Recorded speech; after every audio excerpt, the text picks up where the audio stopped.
Welcome to another episode of Wellness Wednesday with 3W. My name is Helen Nguyen, and I am the CEO of 3W Medical for Women, a nonprofit pro-women clinic in the Seattle area. Welcome again to another episode. Today, we are continuing on our series on breastfeeding. This is the second episode, and my guest today is none other than my only little sister, Helena Nguyen, and her positive experience about breastfeeding. Now, take that with a grain of salt because it took a while to get positive. And yes, her name is Helena, just add an A at the end of my name. My parents were not very creative with their names. We're also recording this in her home because she has a 1-year-old, so you'll hear Amelia kind of in the background sometimes, and a little dog. So just that quick disclaimer. Helena is a part-time preschool teacher at her own school called Learn a Lot Bilingual Preschool in Renton. She has a degree in linguistics and speech and language pathology. So thank you so much for having me over for dinner and recording this with me. So just to start off with, why did you decide to breastfeed versus use formula? I think that I wanted to breastfeed because it's the most natural thing and the first thing that I thought of. Our family always valued the experience with breastfeeding, the, social aspect with my daughter and being able to connect with her, but also, you save a lot of money because I make the breast milk. We don't have to buy formula. So that's another upside as well. And I just felt like my body would know what nutrients and what she needs. And so I always just thought the first thing I would try would be breastfeeding. Okay, very good. What were your expectations about breastfeeding? I tried not to have too many expectations going into breastfeeding because I knew how hard it was going to be and how difficult it was. And so I just went in being as positive as I can and, letting my body do its thing. And I figured if it was meant to be and if I was meant to breastfeed, it would happen, but I wasn't going to get all hung up on it. And I know that no matter how I feed Amelia, either breast milk or formula, that she was going to grow and develop like a normal little baby. So really my expectation was, just to go with the flow and start from there. Okay. You were telling me at some point about your experience in the hospital right after giving birth, and how did they prepare you to go home and breastfeed? Can you talk a little bit about that? Well, they didn't really prepare you for anything. Amelia's my first baby, and so during recovery time, they would come in and they would weigh her and they would ask me how many times I fed her and they would look at how she would latch. And, you read stories about babies who are lip or tongue tied. And I was like, well, maybe it's that. And, they were trying to show me all these techniques of holding her, and they keep on telling me that she's not having enough and she's hungry, and they keep weighing her. So it was actually really stressful at the beginning because I don't know what I'm doing and she doesn't know what she's doing, and we're both learning. So I just felt really concerned that I wasn't producing enough for her, and they would come in all the time and just squeezing my breasts really hard just to get literally a droplet of milk. And at one point they gave us a tiny little, those frozen yogurt spoons, almost those tasting spoons. And they gave me that and they put it under my breast and they would squeeze my breast onto that spoon and told me to feed it to her that way. That's so weird. Yeah. And it was just insane because it was one droplet of milk. And they're like, oh, that's great. And I'm like, how is that? What? Like, what? And they kept on showing me the bead of how big her stomach is. I'm like, but that's a drop of milk. So Right. It was, it was confusing. And yeah, they just literally give you this baby and they're like, okay, you're doing great. You're going to meet a lactation consultant next week and you'll go over all of it then. I'm like, okay, but what do I do in the meantime? Yeah. And it was like, here you go. Yeah. Good luck. Here's a pamphlet. You can read about it. All right. Well, how was there a positive? I know that you stopped breastfeeding recently, correct? Yes. Okay. And was there ever a positive experience in breastfeeding? There was. And when was that point? I mean, there was many positives, but it didn't come with, it wasn't ever like a walk in the park, right? It wasn't always easy because there was so much responsibility and time that goes into breastfeeding and pumping. So I wasn't exclusively breastfeeding. I was also pumping at the same time. And Amelia actually took her first bottle very, very early on, like the second week of life, just because I was so exhausted. I needed Rich, my husband, to help feed her in the middle of the night. So I was like, Rich, I just can't always get up and breastfeed her. You need to help me. And so that's when I started pumping. And when I started pumping, that's when my milk really came in. And so I would be engorged all the time. And that's when I started to feel a little bit better about, being able to feed her and, giving her what she needs. And that turned out to be a lot more than what she needs, which was great because every time, I was able to pump a lot, I was able to freeze a stash away. And that's kind of like, when squirrels like hoard all their nuts and stuff. In the fall, it just kind of felt like that, where I had a stash, an emergency stash. So I knew that she was going to be taken care of. So I guess that's the positive out of all of it. You were able to use her breast milk in her food. Yeah, right? yeah. Oh my gosh, yeah. So at the beginning, I used it in her food. If I had like excess breast milk, I would use it in her baths, for milk baths when she had like eczema flare-ups and stuff like that. So yeah, I mean, those are definitely all positives in terms of breastfeeding and being able to pump for her. Yeah. And at one point, you had so much milk that you started donating it, right? Yeah. Yeah. So I donated actually over 670 ounces of breast milk. That's crazy. Yeah. When you look at it, you're like, wow, my body made that. But thank goodness we have a deep freezer. So that was really helpful. I just started stacking bags up and like loading up shoe boxes. And that's how I would organize them by date. And then once it got out of hand, I knew Amelia wasn't going to be using all of this. So I connected with actually a local Facebook group and I reached out to moms who were in need. And it was great to be able to see that my breast milk, one, wasn't going to waste, and two, nurturing, these other babies who are growing and developing, and their moms are desperate to feed them. And these babies are, rejecting formula. There's really high needs babies, so it was great to be able to provide for them and see them grow. And it was a great way of connecting with other moms too. Very cool. Yeah. So can you tell me the difference between breastfeeding and pumping? Yeah. Because I don't really understand that. Yeah. Not being a mom myself, so.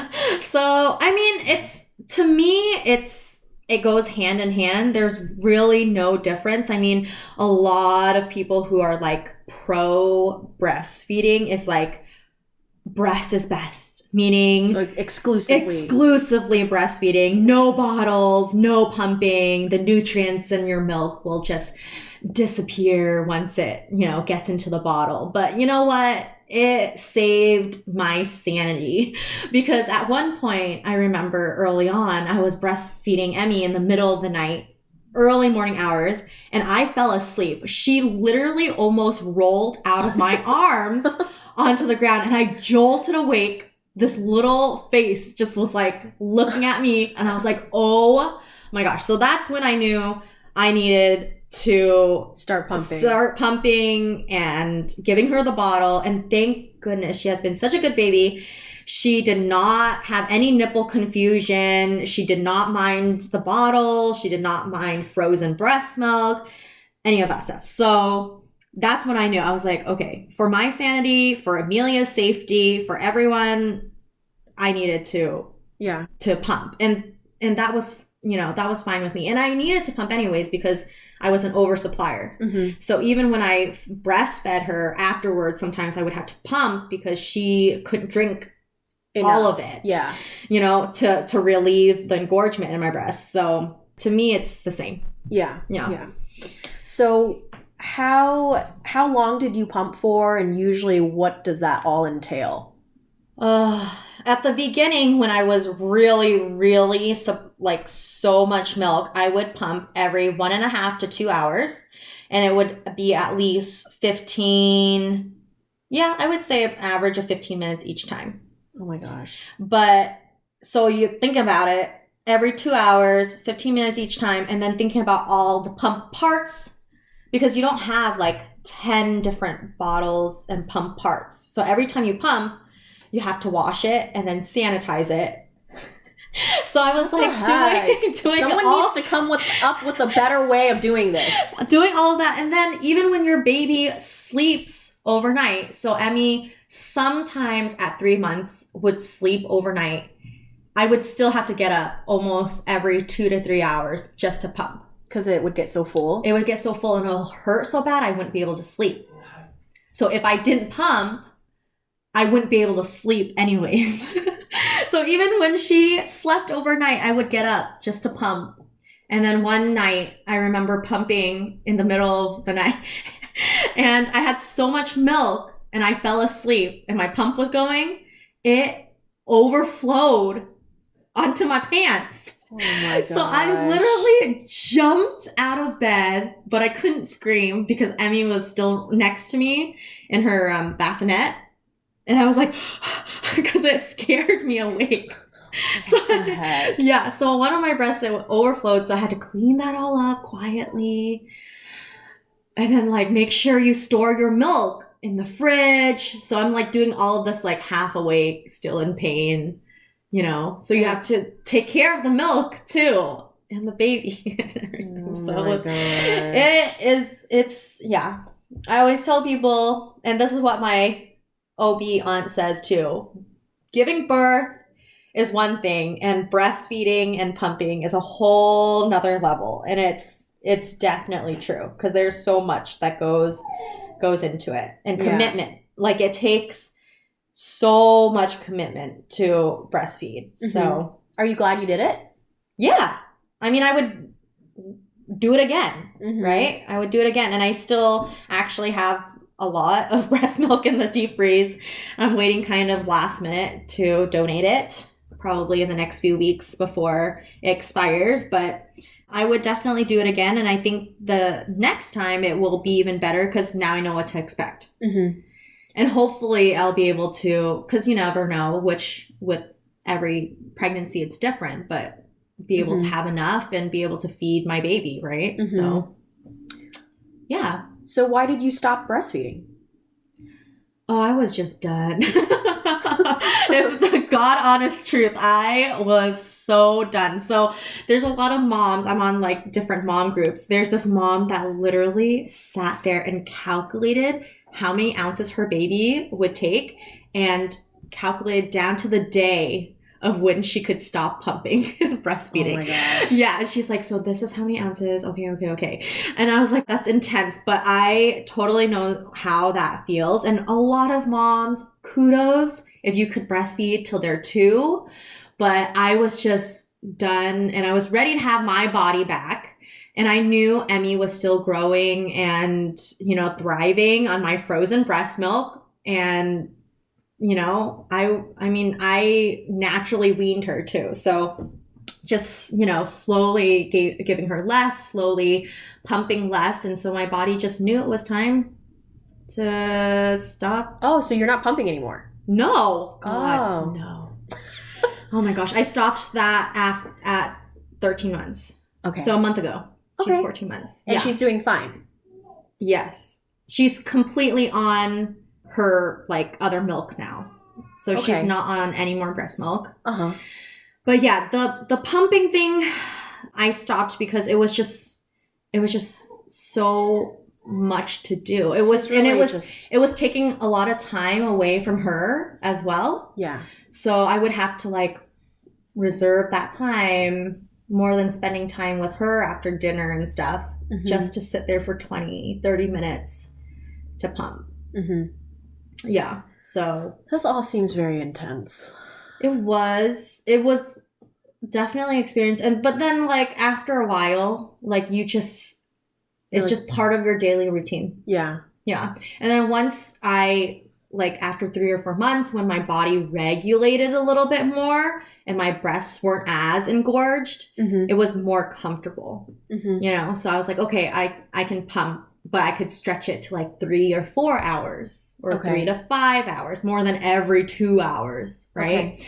So it was a little bit better, but man, those early days were hard because I was also working, right? Okay. Yeah, I remember that. Yeah. So was there ever a period of time where your milk dried up and then it came back or anything like that? Yeah, there were a few times. I think when she was about 9 months, my milk supply went way low and I was freaking out. And I knew that she had a possible dairy allergy too. So that was another layer. And I was just so nervous because then I would have to wean her and transition her onto formula and then wean her and transition her into another milk at, a year old just to meet her growing needs. But thankfully I started taking all these supplements to boost my supply. I tried to relax more because obviously stress is a huge factor in decreasing breast milk. And it's like, how do you not stress? So you're stressing about stressing. Yes. You're stressing about not stressing. It's like when you get a pimple, right? And then you're stressing about the pimple. And then people are like, well, if you did stress, it would go away. And I'm like, so I took upwards of 10 to 15 pills a day to increase my milk supply. What were those supplements? It was something I found on Instagram, honestly, but it worked. It worked. It's called like Liquid Gold and it's from Legendary Milks. This is not an ad. I'm not sponsored, but I mean, there's just all this herbal stuff that went into it and it was not tasteful, but I felt like it really helped with my supply and it helped it stabilize so that I would have enough milk. I hope you researched this stuff. Yes, I did. You're free. No, I did. And it sounded, fine. And I was like, okay, I'm just going to do it. So I went through like hundreds of pills until she reached a year old. So. Okay. Yeah. And did breastfeeding impact your eating habits at all? Like, because what you eat impacts what she's going to eat, what Amelia's going to eat. So did that impact that at all? Not really. I would say I just try to eat a more balanced diet. Okay. People are telling me I was rapidly losing too much weight. So I was like, well, what do you want me to eat? Globs of fat? Bacon?